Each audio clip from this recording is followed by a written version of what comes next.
All right, what's up, everybody? This is Clayton Safee from the Wolverine.com. I'm with my colleagues Austin Fox and EJ Holland.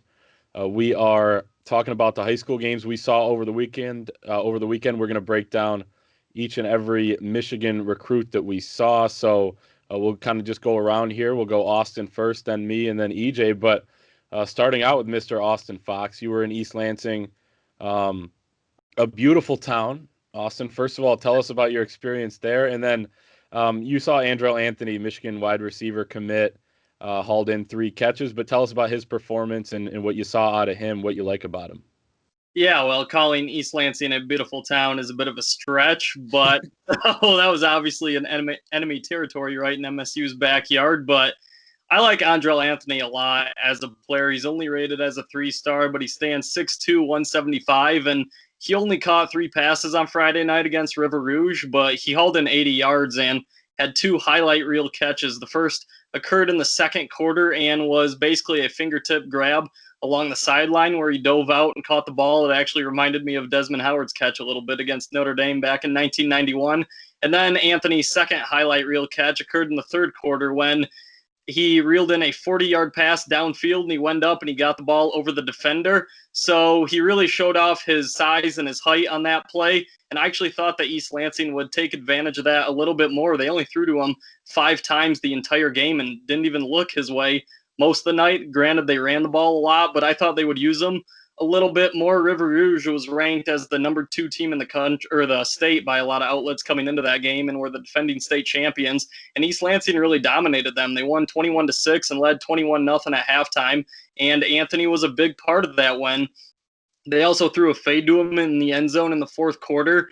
And I thought we'd see a little bit more of that. The DB was in great position and broke up the pass, but Anthony is really the total package in a lot of ways. Again, he's about 6'2", 6'2 and a half, and he has speed as well. And he said that he talks to Josh Gaddis and Jim Harbaugh 2 or 3 times a week about the height and weight and the weight they want him to be at. They said, don't worry about the weight. We want you to basically maintain your speed. And they actually compared him to Nico Collins, Anthony said after the game. Collins, of course, stands 6'4". So, again, I really like what Anthony can be at Michigan. I think he's a little underrated as a 3-star prospect, and I'm excited about his college future. I also saw Devontae Miles for River Rouge at that game. He's a 3-star defensive end in the class of 22. He's quite a bit, I don't want to say off Michigan's radar, but I don't think he's one of their primary targets. He really didn't make much of an impact in that game. I actually don't even remember his name getting called at defensive end, so he would have to improve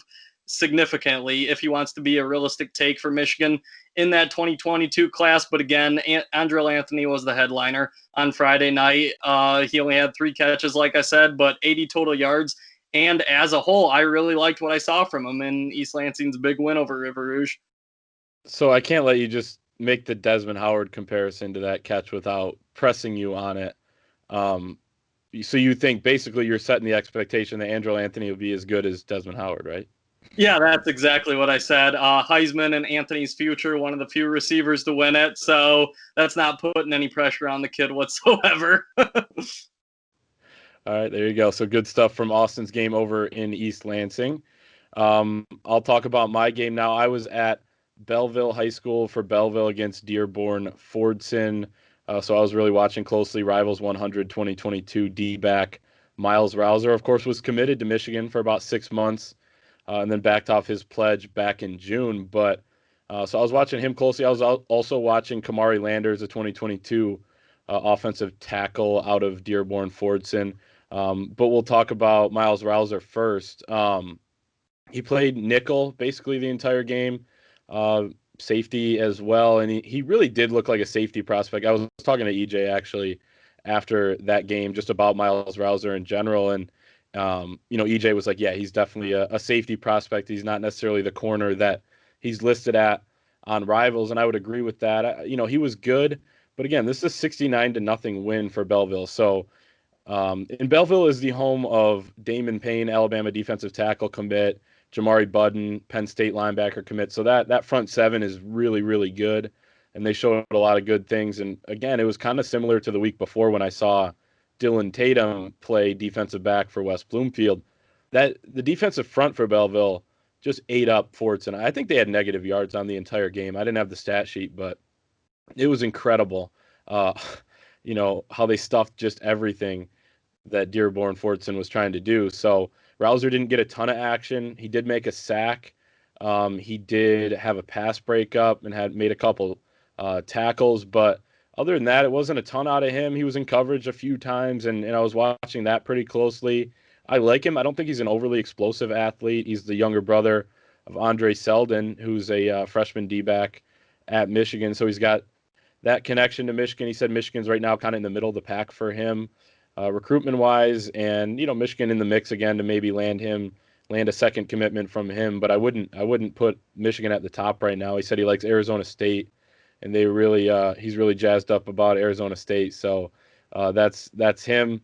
We'll talk about Kamari Landers, who is he was big at playing left tackle, play a little bit of right tackle too in some package type situations, but I thought he needs to get quite a bit stronger. He's a 3-star, add some better weight. He wasn't very quick that I noticed, but again, he didn't have any help. He was easily the biggest kid on their offensive line and was the best. He stood out in that aspect, but I didn't see enough out of him against this top competition to say that Michigan's going to, or should totally go after him super hard. But if he transforms his body a little bit, I do like his frame. So we'll see with him. But basically the headliner there was Miles Rouser, and Belleville just absolutely dominating in that game. It was a chippy game. There was a lot of trash talk apparently on social media heading in, and it lived up to it.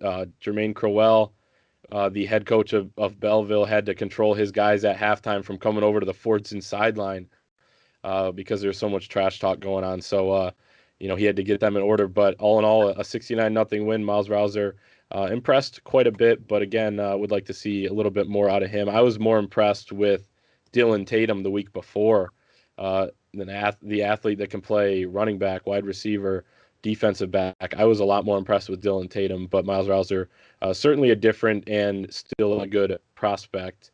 But that is my game. EJ was at the headliner over the weekend, IMG against Ravenwood down in the Nashville area. Of course, watching his boy J.J. McCarthy, Michigan quarterback commit, Greg Crippen, offensive lineman commit, and then Junior Colson, the Haitian King for Ravenwood. It was a blowout win for IMG, but it looks like Ravenwood hung in there for at least a while. EJ, what'd you see down there? What was that experience like watching all those guys? I know you got to catch up with them after the game, got that picture with the Michigan flag. So overall, a cool Friday night for you? Yeah, it was a great Friday night. Actually had dinner with Junior's parents a few hours before the game, so it was fun. Great atmosphere. They let fans in the stands. The student section was rocking. It was jam packed. So just great to be able to see two of my favorite commits, and Junior and JJ, go up against each other, and then have Greg Crippen in the game and a slew of underclassmen targets as well. I think a lot of people got to see the game just because it was nationally televised. It was on ESPNU. So I think a lot of fans can form their own takeaways. But, starting off with Junior, I thought he was the best of the three commits as far as in-game performance goes. I think the first time I saw him play, it was a blowout in favor of Ravenwood, and he basically just rushed off the edge and only played a half. Even less than a half because there was limited possessions. But in this game, he really showed off his versatility, which I think makes him special. So even though he was hampered a bit by a shoulder injury that caused him to miss a couple of games, he looked great out there. At that size, he's about 6'2", 225 now. At that size, to move that well, not only straight line, but laterally, I think speaks volumes of what he can do at the next level, especially in Don Brown's attacking defense. So Michigan's been recruiting him a lot at the Viper position, and you saw in that game he was a plus in pass coverage. He moves so well in space. He covers a ton of ground. He even returns kicks for Ravenwood. So he brings a lot of speed at that linebacker position. He brings that attacking mentality that Don Brown's defensive scheme embodies. So I feel like Junior Colson's going to be the perfect fit at Michigan, and it's going to be hard to keep him off the field, especially considering he's an early enrollee. I mean, I could see him getting some time as a true freshman. And if not, just a year after that. He's a guy that's not going to take long to really develop. He has all the tools. I think he's a difference maker at that linebacker position. And he had I think like 9 tackles. He sacked JJ towards the end of the game. So he did it all. When they asked him to get after JJ, he did. When they asked him to drop back in coverage, he did really well there. So he's just a versatile linebacker that can do a lot of different things. I think Don Brown's going to have a lot of fun with him. With JJ, it obviously wasn't his best game from a passing standpoint. I mean, he still commanded a big blowout win. And I think we're really critical of JJ because I especially am very critical of JJ because I see him all the time and I love him as a prospect and as a kid, and I want him to be great. And I think fans are really critical of JJ because they're expecting him to kind of be that savior at quarterback, to finally be the guy that Jim Harbaugh develops and takes them to the next level. But JJ still had a good overall game. He had a few drops from his receivers.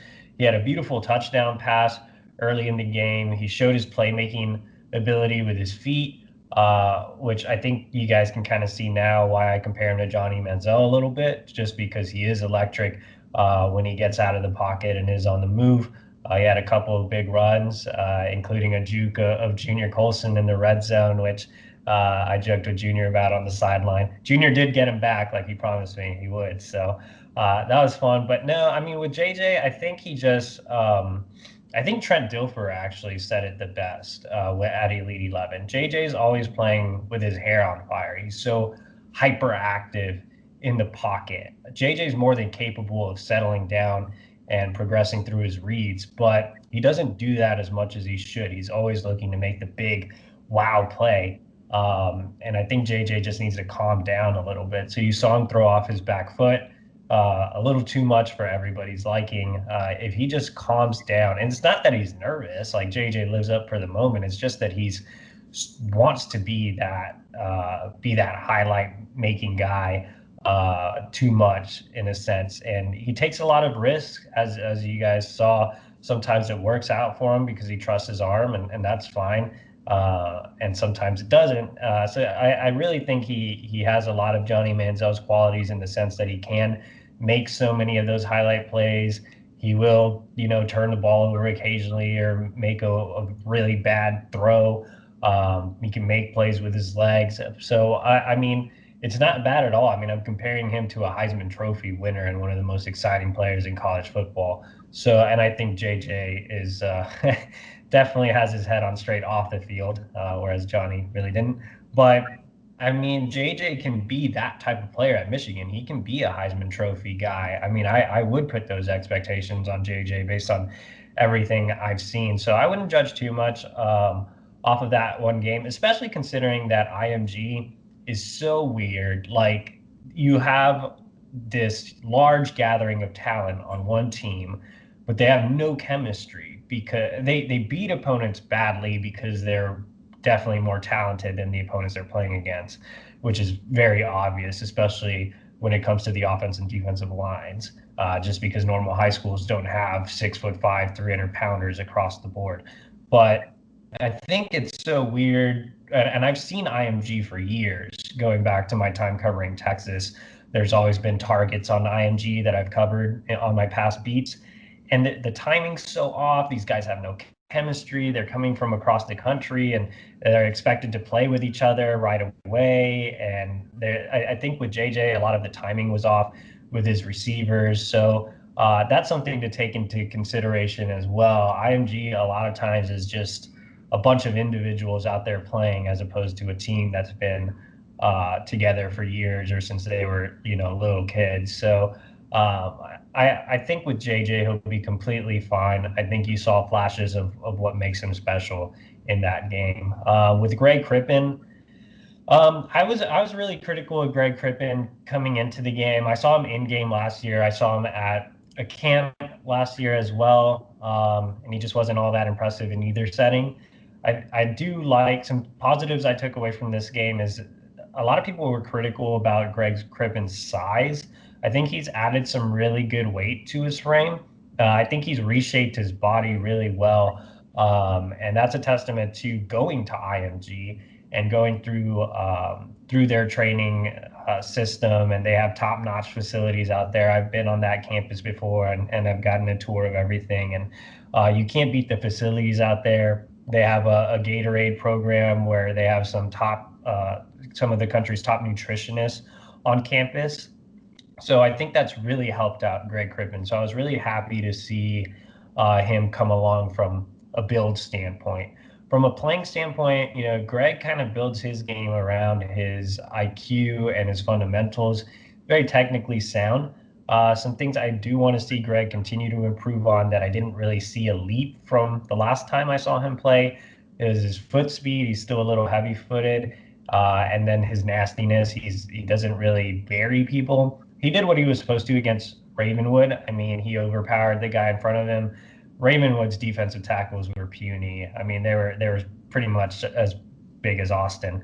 But I mean, so it was good to see him overpower and open up holes in the run game in the interior of the offensive line. But at the same time, you should be burying those types of kids. I mean, you're a rivals 250 guy playing against the Austin Foxes of the world, so you should be putting them in the dirt. So that's what I want to see out of Greg Crippen. I want to see him play with a mean streak and be nasty. And I feel like, I've been critical of that with Greg Crippen and El Hadi, and it's like the opposite of last year. Last year you had Reese Atterbury, Jeff Percy, and Zach Zinter that were all really mean kids, great kids off the field, but very mean, angry kids that just lived for burying people. I saw Atterbury, and he drove a kid all the way to the sideline and like pancaked him on the bench and got a flag for it because he played so nasty. Zach Zinter, I've never seen this in my life, but the opposing team chop blocked him so he wouldn't get to the next level to pancake kids.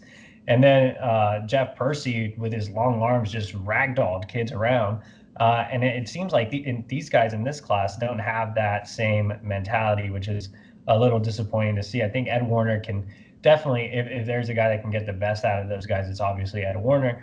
But I do want to see more nastiness from Hadi. I do want to see more nastiness from Greg Crippen. I think Raheem has a bit of it. I haven't seen Tristan Bounds in an actual game, so I can't really speak on Tristan. But with Crippen and El Hadi just having that mentality that those guys did last year would help. And from an underclassman standpoint, a lot of targets. I'm only going to touch on a few. There's like 6 underclassmen targets with Michigan offers. Guys that stood out to me the most, Tyler Booker, obviously a huge priority in 2022. 4-star offensive lineman that I saw last year and loved at defensive tackle. He played exclusively at defensive tackle last year when I saw IMG. He was great at it, but I can see why people are recruiting him as a right tackle. He was phenomenal as well. He's one of those rare guys that I think could be an excellent candidate to play on either side of the ball. And then Nick James, he's only a 3-star defensive tackle, but I mean, he was phenomenal early. If you watched the game, you saw his name called quite a bit. He had a couple of early sacks. He had a touchdown, an interception for a touchdown when Ravenwood was backed up. So he's not the normal big body defensive end that Michigan likes to recruit to slide inside. He's your standard 6'2", 6.5", 275, 280-pound defensive tackle. That's a true one. So it's interesting that Michigan's going after him, but especially with Alex Van Sumeren already committed. But I like Nick James a lot. I mean, if Michigan's going to start to target more true defensive tackles, I think he's a guy that after this season will easily be elevated to a 4-star prospect. So we just need to circle back. I just need a rebuttal from Austin about just getting ripped apart, about being like those were the defensive tackle sizes of Ravenwood. Austin, what do you think? Yeah, so my biggest reaction to that is that Ravenwood's defensive tackles were all Division I prospects and about 3 240. If you said physically they're similar to me, so that was my biggest takeaway. There you go. Well, good stuff from EJ there from that game. I know just a ton of talent on display, and it was cool that you were able to come down and see both Junior and JJ and Greg Crippen all play against each other. I know they had fun, and I saw the clip that you posted on Twitter that night of the juke that JJ had on Junior, and I thought that was it was cool. And then Junior said he's gonna get him back, and he got that sack on him. So good stuff from that game. Let's move into this week. Just a quick preview of where we'll be. We'll all be on the road once again. We'll be on the road each and every week here for the next few.